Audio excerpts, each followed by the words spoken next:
তুমি শুধু আমাকে সেবা করো, আমার দিকে ধ্যান দাও, আমাকে ভজন করো, আমি তোমার কৃপা করবো, আমার নিত্য ধামে নিয়ে যাও। তাই তিনি ধন শূন্য করে। ভগবান ভক্তের কাছে কি চায়? সে কি ভালো ভালো খেতে চায়? শাস্ত্রে বললেন না, সে ভালো খেতে চায়।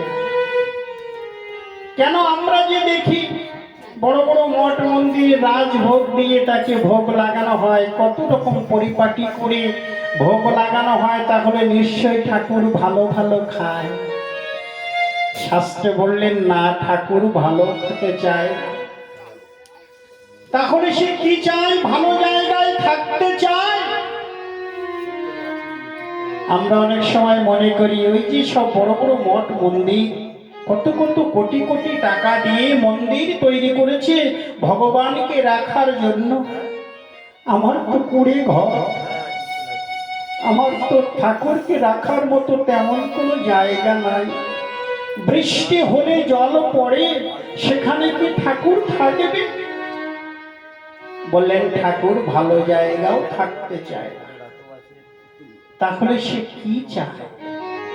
গৌতমীয় তন্ত্রসারে বললেন, তুলসী দল মাত্রেন জলস্য চলুকেন বা বিক্রি নীতি সাতমানাং ভক্তিব্য ভক্ত বৎসল্য হরি।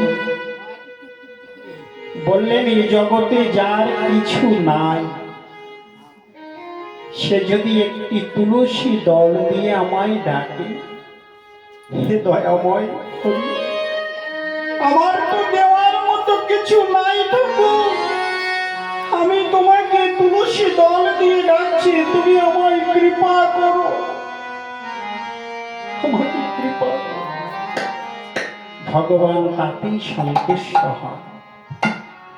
পাশ থেকে বললেন তার ঘরে তুলসী পত্র নাই, জলস্য চলু কেন বা, যদি এক গণ্ডূষ গঙ্গা জল দিয়ে আমায় ডাকে, হে দয়াময় হরি, আমার তো দেওয়ার মতো কিছু নাই ঠাকুর, আমি তোমাকে এক গণ্ডূষ গঙ্গা জল দিয়ে ডাকছি, তুমি আমায় কৃপা করো। ভগবান বললেন আমি সেই গঙ্গা জলই গ্রহণ করি। ফাঁস থেকে বললেন তার ঘরে গঙ্গা জল নাই, যদি কোনো ভক্ত দু ফোঁটা নয়নের জল দিয়ে আমায় ডাকে, হে দয়াময় হরি,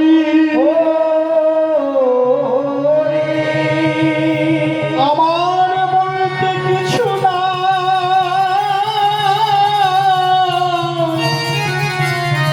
দু ফোঁটা নয়নের জলে তোমায় ডাকি, তুমি আমায় কৃপা করো, ওহে দয়াময়, দয়াময় হরি,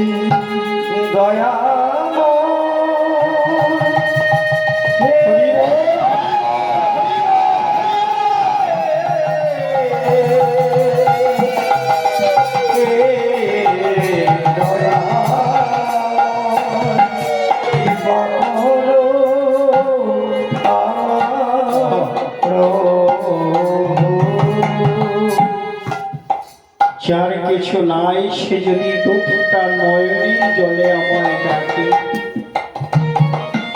বললেন বিক্রি নিতে সাতমানাং ভক্তিব্য ভক্ত বৎসল্য হরি, সেই ভক্তের চরণে ভগবান নিজেই বিকিয়ে যায়।